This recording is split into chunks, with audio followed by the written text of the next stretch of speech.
Hello students, welcome to Ravindran YouTube channel. आज हम हमारी सीरीज का सेकेंड लेक्चर स्टार्ट कर रहे हैं। इस सीरीज में हम आरबीएससी की फिजिक्स 12th क्लास के कुछ न्यूमेरिकल्स देख रहे हैं। चैप्टर 1 के क्वेश्चन नंबर 1 to 5 हम ऑलरेडी पिछले पार्ट में डिस्कस कर चुके हैं और अब इस पार्ट में हम क्वेश्चन नंबर 6 से स्टार्ट कर रहे हैं। इस वाले क्वेश्चन में हमें ये दिया गया है कि एक 2 कूलाम का चार्ज है और एक -5 कूलाम का चार्ज है। दो आवेश हैं, 2 कूलाम का और एक -5 कूलाम का। ये बिंदु 2,1 पे रखा हुआ है और ये बिंदु -2,4 पर रखा हुआ है। हमें ये बताना है कि इस -5 कूलाम वाले चार्ज पर इस 2 कूलाम वाले चार्ज की वजह से कितना फोर्स लगेगा। तो देखो, फोर्स का एक फॉर्मूला होता है, फोर्स इक्वल टू होता है K Q1 Q2 R vector या R2 minus R1 cap upon mode R2 minus R1 का होल क्यूब। अगर वेक्टर फॉर्म में अपन फोर्स के फॉर्मूले को रखें तो ये आता है R2 माइनस R1, इसका कोऑर्डिनेट माइनस इसका coordinate I cap J cap वाली फॉर्म में, और ये मोड हो गया यानी कि इन दोनों के बीच की डिस्टेंस हो गई। ठीक है, तो अगर अपन इन दोनों की का डिफरेंस देखें तो ये है -2I cap plus 4J cap और ये क्या है 2I cap plus J cap. दोनों को अपन सब्ट्रैक्ट करते हैं तो -2I कैप में से 2I कैप जाएगा तो इन दोनों का डिफरेंस आएगा -4I कैप और 4J कैप में से J कैप जाएगा तो 3J कैप। ठीक है, तो R2 माइनस R1 वेक्टर की वैल्यू तो ये आई। अब इसका अपन को मोड निकालना है, तो मोड कैसे निकलता है √xi cap plus yj cap का √x² प्लस y²। तो यहाँ x की वैल्यू 4 है, y की वैल्यू 3 है, तो इसका प्यारा सा मोड निकलेगा 4² प्लस 3² 25 का रूट दैट इज 5। ठीक है, तो वैल्यू आ जाएगी मोड की 5 और ऊपर -4i cap plus 3j cap है। k वगैरह की वैल्यू तो हम बचपन से ही जानते हैं, क्या था 9 × 10⁹ Q1 कोई भी एक मान लो 2 कूलम, दूसरा 5 कूलम, आगे माइनस लगा देंगे। K Q1 Q2 आ गया, माइनस क्यों लगाया क्योंकि ये देखो यहाँ माइनस था, वो यहाँ लगा दिया मैंने। फिर -4i cap plus 3j cap, ये तो ऊपर वाली वैल्यू डाल दी, अब नीचे ये डाल दो 5 की पावर 3, तो 5 5 = 25, 5 = 125। ठीक है, अब इसको सॉल्व कर लो, जो भी आंसर आएगा वो आ जाएगा। 9 दूनी 18, 18/25, ये माइनस है तो इधर 4i cap minus 3j cap हो जाएगा। तो कुल मिला के इस तरह की कोई चीज आ गई भाई 18/25, 4i cap minus 3j cap और 10⁹9। ठीक है, तो इसमें दिशा भी आ गई, परिमाण भी आ गया, तो इस तरीके से इसको हम सॉल्व कर सकते हैं। अब अपन नेक्स्ट क्वेश्चन देखते हैं, क्वेश्चन नंबर 7। इसमें ये कहा गया है कि दो आवेश हैं Q1 और Q2, जब इनके बीच में कुछ भी नहीं है, वैक्यूम है बिल्कुल, तब इन दोनों के बीच में इलेक्ट्रिक फोर्स कितना लगता है 18 न्यूटन। इन दोनों में आवेश की मात्रा नहीं दे रखी, डायरेक्ट ये कह रखा है कि ये दोनों आवेश एक दूसरे पर 18 न्यूटन का बल लगाते हैं। नॉर्मली जब इसके बीच में कुछ नहीं है, वैक्यूम है, निर्वात है। लेकिन अब क्या होता है, हमने इन दोनों आवेश के बीच में कहीं से लाकर एक कांच की पट्टी का प्रविष्ट करवा दी, जिसका जो पराविद्युतांक है वो 6 दे रखा है। तो हम जानते हैं कि सबसे ज्यादा विद्युत बल निर्वात में होता है और बीच में कोई माध्यम डालने पर कुछ गुना कम हो जाता है। जितने गुना कम होता है उसी को उस माध्यम का पराविद्युतांक कहते हैं। अब यहाँ पर 6 पराविद्युतांक वाली कांच की पट्टी है, मतलब जितना जो बल है, फोर्स लग रहा होगा विद्युत बल, वो 6 गुना कम हो जाएगा। तो कितना आंसर आ जाएगा हमारा, पहला 18 न्यूटन था, बाद में 6 गुना कम हो जाएगा तो 18/6 की वैल्यू आ गई 3 न्यूटन। यानी कि कांच की पट्टी का जिसका पराविद्युतांक 6 है, जब वो प्रविष्ट करवाई जाती है दोनों आवेशों के मध्य, तो जो विद्युत बल है वो 18 से घटकर 18/6 3 न्यूटन रह जाता है। अगर ये जो कांच है इसका पराविद्युतांक 6 की जगह 9 होता तो नया बल 18/9 यानी कि 2 न्यूटन रह जाता, और 3 होता तो नया बल 18/3 यानी कि 6 न्यूटन हो जाता। ओके, अब नेक्स्ट प्यारा सा क्वेश्चन देखते हैं, क्वेश्चन नंबर 8। बहुत अच्छा सा क्वेश्चन है, मैकेनिक्स थोड़ी सी इसके अंदर इन्वॉल्व है। इसमें कह रखा है कि एक हिंज से 2 रस्सियां लटकाई गई है और उन पर एक एक बॉल है। दोनों बॉल का वजन 200 मिलीग्राम है और जो रस्सियां जिनसे ये लटकाई गई है उनकी लंबाई 40 सेंटीमीटर है। दोनों बॉल्स के बीच की डायरेक्ट दूरी 4 सेंटीमीटर है। और सबसे इंपॉर्टेंट बात कि ये निकाय साम्य अवस्था में है। साम्य अवस्था में कैसे हो सकता है? दो बल होने चाहिए जो संतुलित हो। तो एक गुरुत्वीय बल है, एक तनाव बल है। तो ये इस दिशा में साम्य अवस्था में नहीं आना चाहिए था, ऐसा हमें फील हो रहा है, लेकिन ये आ रहा है। उसका कारण क्या है कि इन दोनों में इस दिशा में विद्युत बल भी लग रहा है, क्योंकि आप ध्यान से देखोगे तो ये कहा गया है कि इन दोनों गोलों पर आवेश Q है और क्वेश्चन में यही पूछा गया है कि इन दोनों गोलों पर आवेश कितना हो कि ये निकाय साम्य अवस्था में रहे। तो मान लेते हैं कि इन दोनों गोलों पर आवेश Q है, उसकी गणना करते हैं। गणना करने का साधारण सा तरीका है कि अगर निकाय साम्य अवस्था में रहेगा तो किसी भी चीज पर, निकाय के किसी भी पार्ट पर लगने वाले कुल बल 0 होने चाहिए। तो जैसे मैं इसका फ्री बॉडी डायग्राम बनाता हूं इस बॉल का, तो इस पर एक तो नीचे की तरफ बल लगेगा जो कि गुरुत्वीय बल होगा, हमेशा नीचे की तरफ लगता है, mg है ना। ये m इसका द्रव्यमान है और g गुरुत्वीय त्वरण है। फिर इस पर एक बल लगेगा इस साइड पे तनाव बल T, और एक बल इस पर लगेगा इधर की तरफ प्रतिकर्षण बल जो कि विद्युत बल आप कह सकते हो Fe। ठीक है, इस T के हम दो घटक कर सकते हैं। मान लेते हैं थोड़ी देर के लिए कि ये वाला कोण थीटा है, तो इससे एकांतर कोण के हिसाब से ये कोण थीटा होगा, यानी कि ये थीटा होगा। ठीक है, अब T है और ये थीटा है, तो T के साथ वाला कोण कोस थीटा होता है और T के लंबवत वाला कोण साइन थीटा होता है। तो ये बनेगा T साइन थीटा और ये बनेगा T कॉस थीटा। ठीक है, एक mg ऊपर T cos थीटा, इधर F इलेक्ट्रिकल फोर्स और इधर T sin थीटा।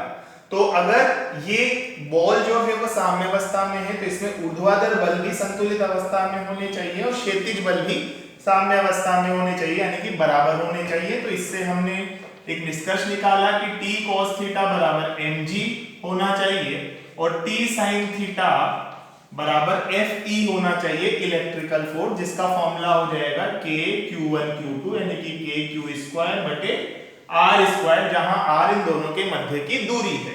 अब अगर मैं इन दोनों को डिवाइड करूं सेकंड इक्वेशन में फर्स्ट इक्वेशन को भाग दे दूं तो T से T कटेगा, साइन बटे कोस की वैल्यू आ जाएगी tan थीटा।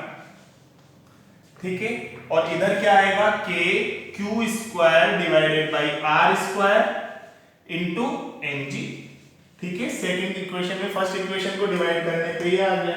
अब देखो इस क्वेश्चन में ये भी दिया हुआ है कि थीटा बहुत छोटा है, या आप खुद समझ सकते हो कि 40 है और ये इतना सा 2 सेंटीमीटर है, तो काफी छोटा थीटा आ गया। तो जब थीटा बहुत छोटा होता है तो टेन थीटा और साइन थीटा दोनों थीटा के इक्वल होते हैं। तो टेन थीटा को मैं इस स्थिति में साइन थीटा लिख सकता हूं, और साइन थीटा का फॉर्मूला क्या होता है? लंब बटे कर्ण।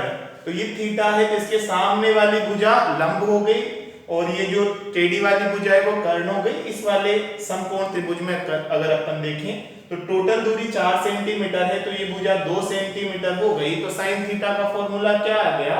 2/40 लंब बटे कर्ण से। ठीक है, यूनिट तो 2 सेंटीमीटर बटा 40 सेंटीमीटर है, तो यूनिट लेस हो गया ये, तो उसको तो छोड़े। अब k की जगह 9 आ जाएगा, q स्क्वायर हमें निकालना ही है, r स्क्वायर, r कितना दे रखा है? इन दोनों के बीच की दूरी को r कहेंगे, तो 4 सेंटीमीटर है। 4 सेंटीमीटर को अपन काय में बदल लेते हैं? मीटर में, तो 4/100 या फिर 0.04। तो 4/100 लिख देता हूं, 4 × 10⁻² लिख देता हूं मैं।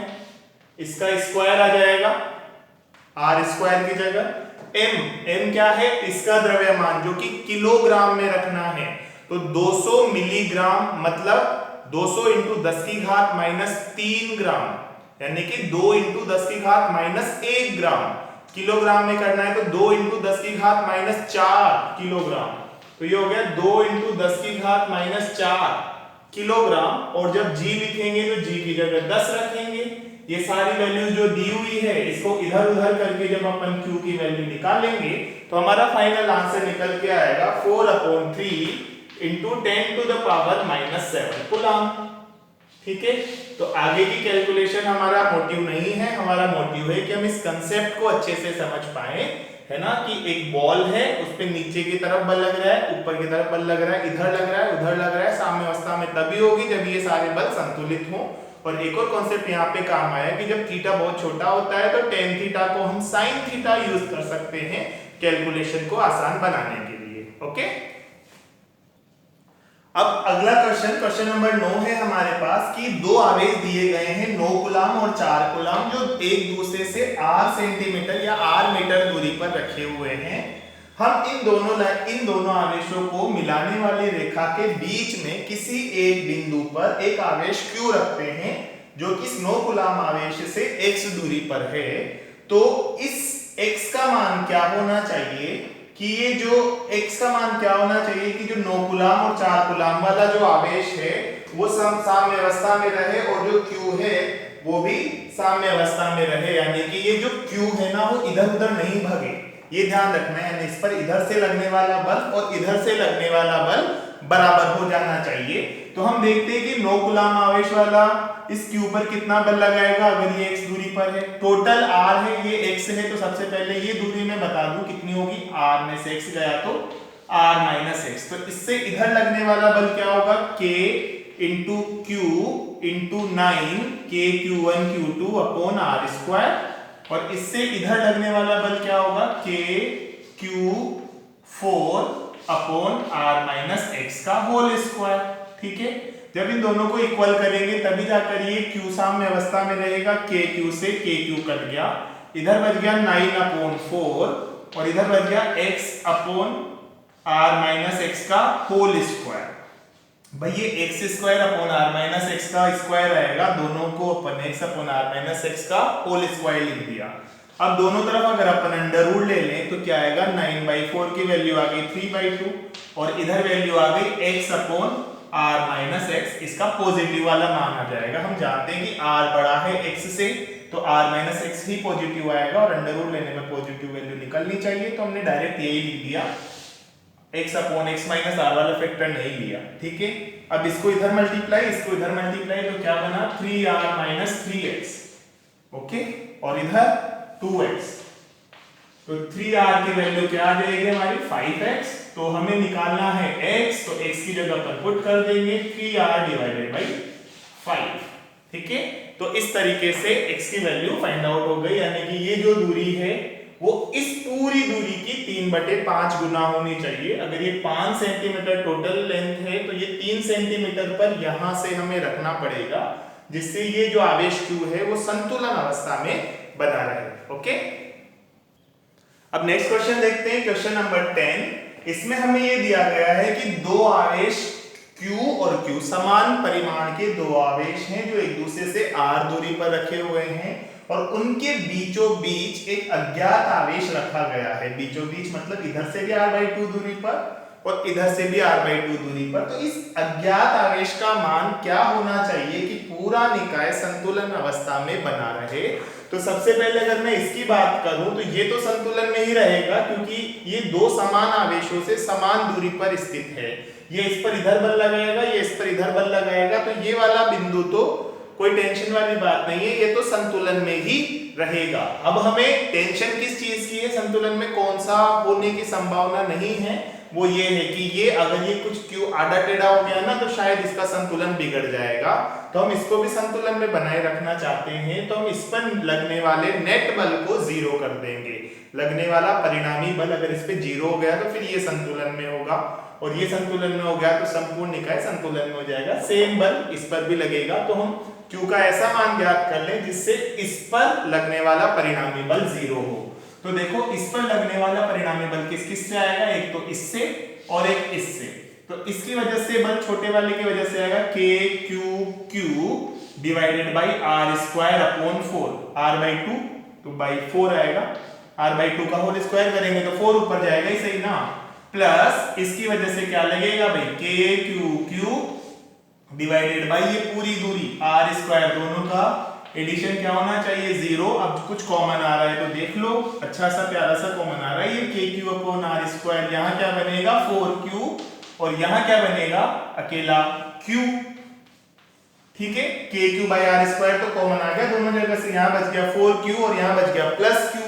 तो अब दोनों का मल्टीप्लिकेशन 0 होने के लिए इन दोनों में से कोई एक 0 होना चाहिए, तो ये तो 0 होने से रहा, kq r स्क्वायर ये तो 0 होगा नहीं, तो 0 इसी को होना पड़ेगा, इसको 0 होना पड़ेगा, यानी कि 4q plus q is equal to 0 है।